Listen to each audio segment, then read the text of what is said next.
everybody. I am here with Nick Aldis. Hi, AJ. Hey, listen, before we get started, you're not going to get me with any of these hard-hitting gotcha questions, are you? Maybe one or two. We're not going to have a big clickbait fest here, are we? We're not going to have all sorts of gotchas. I didn't sign up for that. I don't like that, AJ. I don't trust you.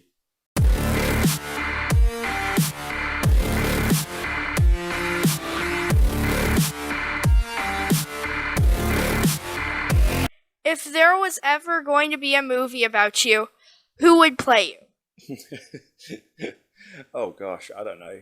I mean, I suppose it depends on when they made the movie, because if it was just sort of covering sort of the present up till now, I don't know. It would have to be a younger actor to sort of play me in my 20s and stuff like that. But I get compared to Hugh Jackman a lot, but obviously it wouldn't make a lot of sense for him to play me because he's older than me. But I suppose if it was one of those things where it was sort of right now and it was maybe Ryan Reynolds, like he's not that I'm comparing ourselves to looks wise too much, but there's sort of similarity there, and I've seen him get in shape for stuff. He could bulk up enough to sort of make it work, and I think I'm sort of quite a goofy sort of if he was portraying how I behave in real life away from wrestling and all the rest of it, I think he might be good because he's got the same kind of sarcastic sort of silly sense of humor. So yeah, maybe. Yeah, I feel like he would be a good person to play you. Yeah. Well, he's a great actor too, so I know the movie would do well, which would be obviously important to me. Got to get your name out as far as it can be, Yeah, right. What is your favorite place to wrestle? Well, St. Louis is one. I'd say Chicago is another. I think most wrestlers that you talk to who have wrestled in Chicago a fair bit will tell you that it's pretty consistently one of the most sort of rabid, good, responsive crowds. Toronto, same thing. For me, Manchester's always been good to me in England. And any chance I get to wrestle in my home area, like Norfolk, but it's not very often because it's really just the Knight family who run there, who I started with. But occasionally over the years we've gone and run little tours over in the UK, Mickey and I, and got a few names from the States and put a little group together and done some shows, and we try to make a stop in Kings Lynn when we can, and it's always fun because it's cool to be able to go to the first place that you ever saw a wrestling match and then get to put a show on there too, and and go out there and perform. This would be a random one, and not many people would have heard of it, but when I was wrestling for All-Star Wrestling for Brian Dixon back in the day, there was a town called Grimsby, and they had a really great venue, like perfect venue for wrestling. It's called Grimsby Auditorium, and they were always that crowd. They used to be really good.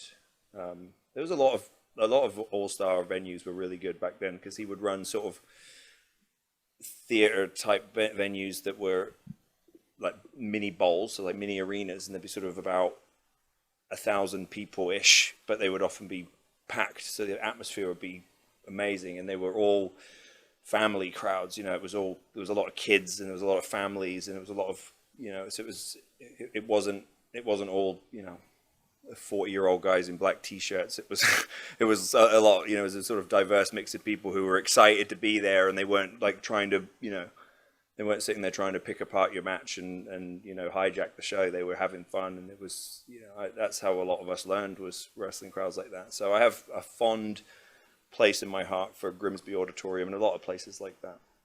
Yeah, one of the most important things in a wrestling show, just in general, is having a great crowd. Absolutely. I mean, it can make or break a broadcast, I think.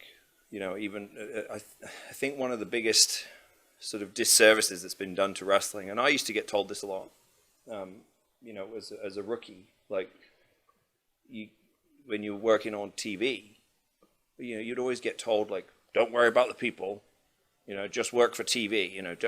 There's millions of people watching on this camera, so just play to the cameras. And I would think, like, that's that's a very sort of short-sighted way of looking at it, because the first thing that drew me to wrestling as a fan was how into it the crowd was. Like, was watching this, you know, this sort of collective of people who were just like hanging on someone's every word, like Bret Hart or The Rock or Steve Austin or whoever. It was like, wow, these people are captivated, you know, and it was the fact that they were getting such strong responses. So I always thought it was bizarre to be sort of you know, for people to sort of coach you to ignore the people, you know, like, it's like, if they're part of it, you know, that translates to the viewing experience on TV, because when you're watching TV, you want to watch something that you feel like is a happening, as an event, you know. So you're right, the crowd is such a vital part of all pro wrestling.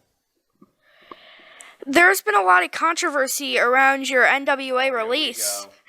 But what was your favorite part of the NWA? There's a few, and I will say that, you know, I take a lot more positives away from it than I do negatives, you know. It's you know, it was just unfortunate, you know, that it got contentious at the end, but, you know, unfortunately that's just sort of the way things go with Billy. But I'd say that one of my favorite things, it's hard to narrow it down to just one, but for me, I think it was getting the acknowledgement and praise from some of the, you know, all-time greats of the business, like Harley, Rick, Dory. I remember I went to Charlotte for a fan fest called The Gathering, and you know, all the different members of the Midnight Express, like, you know, from all, and including the you know, the different iterations of the Midnights who were there, they each came up to me and said, like, you're my favorite guy, you know, who's currently wrestling, and I love what you're doing. And, you know, and then Jerry Jarrett came up to me, and obviously I've known Jerry, you know, sort of through Jeff, but never had a chance to really talk to him that much about my work. And Jerry came up to me and said, like, I just want to tell you that you're you know, tremendous, and I'm such a big fan of your work, and I love the way that you know, the way that you perform and the way that you carry yourself. And, you know, he's just, you know, and I couldn't believe it. I was so thrilled to get that from Jerry, because you're talking about one of the all-time great American wrestling promoters in Jerry Jarrett. You know, Jerry Lawler has been very, very kind to me in different, you know, in different times. So for me, it's sort of feeling like I made a difference, you know, to the history of the business, and made those guys proud of, you know, a part of modern wrestling. What match made you the most nervous beforehand? Well, certainly All In with Cody was nerve-wracking, although I don't recall being overly nervous. You know, I think that looking back at it, you know, I haven't watched the match back in its entirety for quite a while, but the last time I watched it back, I do remember seeing a couple of things and thinking, oh, we were nervous, you know, like there was a couple of things where a bit sort of whoop. And I think that was probably down to adrenaline for both of us. But, you know, that one obviously had a big sense of occasion. And then, nervous, I guess. There was, I'd say actually, the first time the first wrestling at the Chase, it's 73, wrestling Trevor, just more because I was wearing so many hats for that show. You know, I was involved in so many different things, producing and helping, you know, I'd helped put the whole thing together and organizing, you know, sponsors and the venue, and, you know, just and when you can't just focus on your performance, it suddenly sort of creeps up on you, and you suddenly go, oh, I've got to get ready, and I've got to wrestle, and you know, and so it sort of hit me, you know, quite quickly, and there was a lot of moving parts to it. But again, like once, you know, if you're in a big match like that, you want a little bit of that.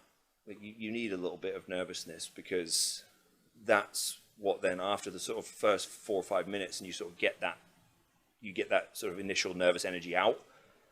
That's what sort of gives you the staying power to be able to go all the way through and not run out of gas, and make sure that you sort of see it through the way that it needs to be done to give the people their money's worth. Yeah, having to prepare that much stuff for a show, and then also having to prepare a match, you must not have had a lot of time to prepare for the match. Yeah, it's more like a headspace. It's being able to sort of switch off. Okay, I can't think about this anymore. Now I have to focus on this, and whereas most of the guys at a show just all they have to think about is their match. And interesting story. So the day before '73, which was the day of Empower, somebody crashed into my car. Somebody totaled my Jag right outside the chase. Student driver pulled out and friggin' totaled my Jag. I wasn't driving. My mother-in-law was driving. It makes it even worse. My mother-in-law said, "Can I borrow the car?" I gave her the keys to my Jag, AJ. And she pulls out of the hotel, and a student driver pulls out. Wham! Luckily, no one was hurt. Obviously, that was the most important thing. But I had to deal with that as well on the day before. So tow truck's got to come and take the Jag away, and then they're like, I've got to call the insurance company, and I got their insurance, and blah blah blah. It was all taken care of, luckily. But not exactly what you want to be dealing with the day before. You headline a show that's part of a whole weekend that you've sort of orchestrated the whole thing. So yeah, it was. I remember, after getting home from St. Louis after that one, I felt like I slept for a whole day. Yeah. Who are your top 3 favorite opponents? Cody certainly is up there. I'd say from a sentimental standpoint, Tim Storm. Not that we've had classics, by any stretch, but just the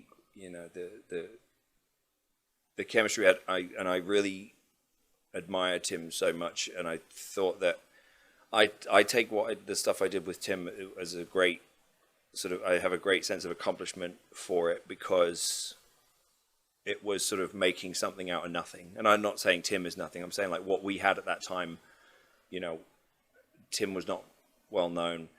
I didn't really have any momentum. No, the title had no sort of prestige and or anything. So for us to sort of create all of this interest and stuff, out of just making making some compelling videos with Dave Lagana, it was like we were able to sort of create something out of with very, very limited resources. And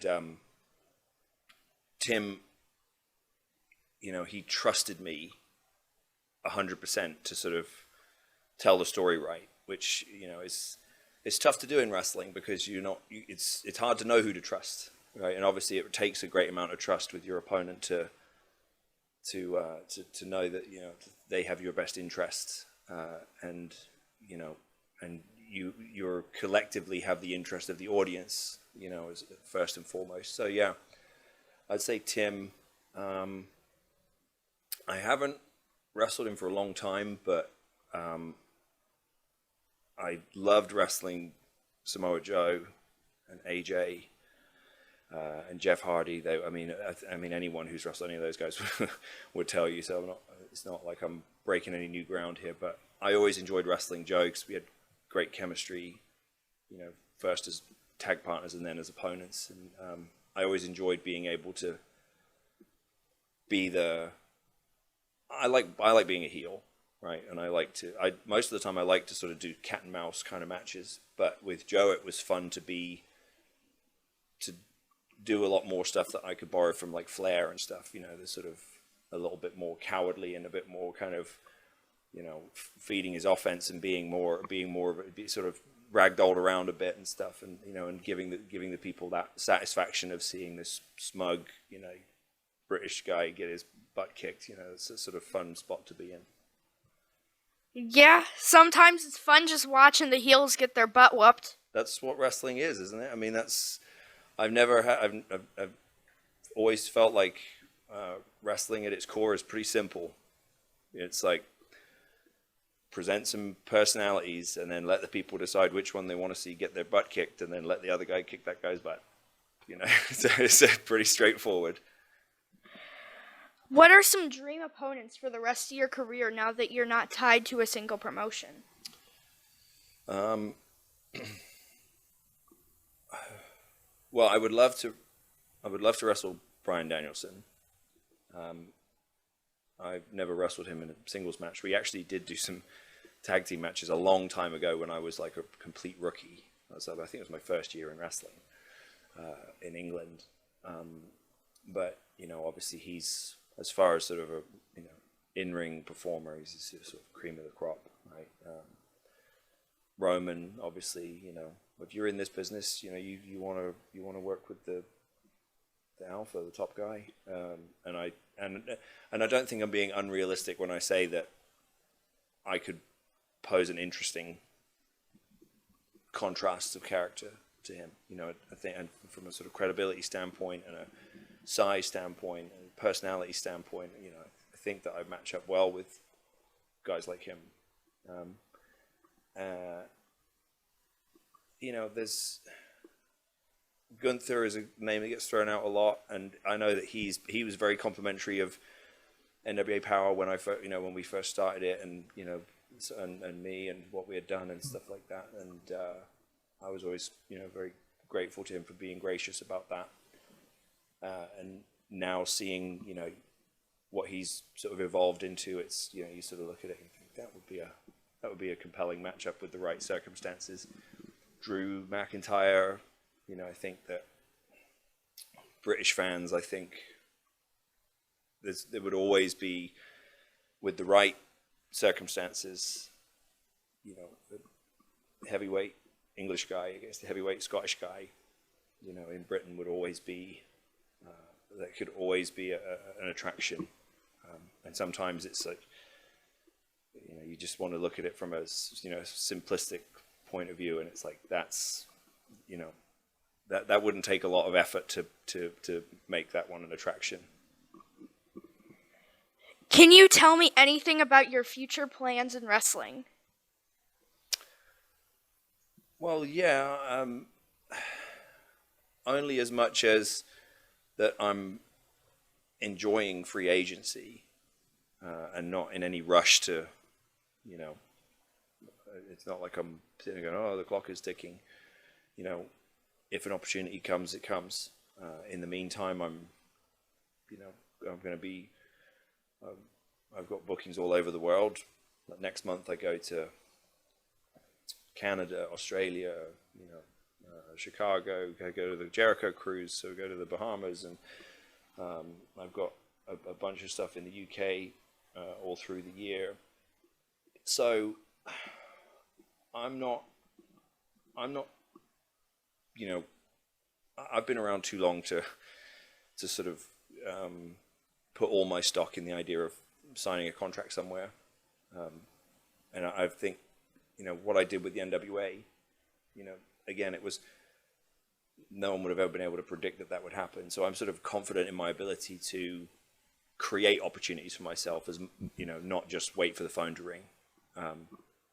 So, with that being said, I guess if you could, one thing about, my plans for the future would be that you'll likely see more stuff from me that I'm producing myself. So it may not necessarily be as a wrestler, and it may not necessarily even be me in front of the camera, but I'm looking to, get stuck into more projects on the production side. Yeah, because I bet being a free agent must give you a lot of freedom in where you wrestle and how you wrestle. It does, and I had quite a bit of freedom with the NWA too. I mean, I think it's fair to say that in my last contract with them, for example, I'll never complain about the terms of the contract. They were it was a generous deal, and they let me do my own third parties again. for me, it was not about the decision to finish up there was never about that, So, but I will say that yes, having no contract anywhere, it does give you freedom in the sense of you don't have to worry about the ramifications of your decisions politically. So, for example, this thing in Australia that we're working on, it would have been very difficult for me to be an equal partner in a venture that's looking to produce this big, pay-per-view event in Australia whilst being under contract to a company that's trying to produce pay-per-view events of their own. You know what I mean? Because then they go, well, hey, why aren't we, why didn't you bring that to us? Why couldn't we do it? Or then there's this sort of hurt feelings because you're doing this thing on your own and not including us, or we want to take control of it and I want to be, and it becomes a sort of, if you like me and you have aspirations to produce something from the ground up, at some point you kind of have to not be tied down to anyone, because you need to be able to sort of roll the dice and say, look, the buck stops with me on this one, right? And so, it's you hear this a lot, and obviously All In, that was what the name of, that's where it came from. Those guys, Cody, the Bucks, Kenny, they didn't coin the phrase, but they popularized it in wrestling. Sometimes you have to bet on yourself. So you're seeing a bit of that from me this year, for sure. That's the end. Thanks for the interview. Thank you, buddy. Good to see you again. It is good to see you. Can you do me a favor and stop growing? Because you're making me feel kind of old.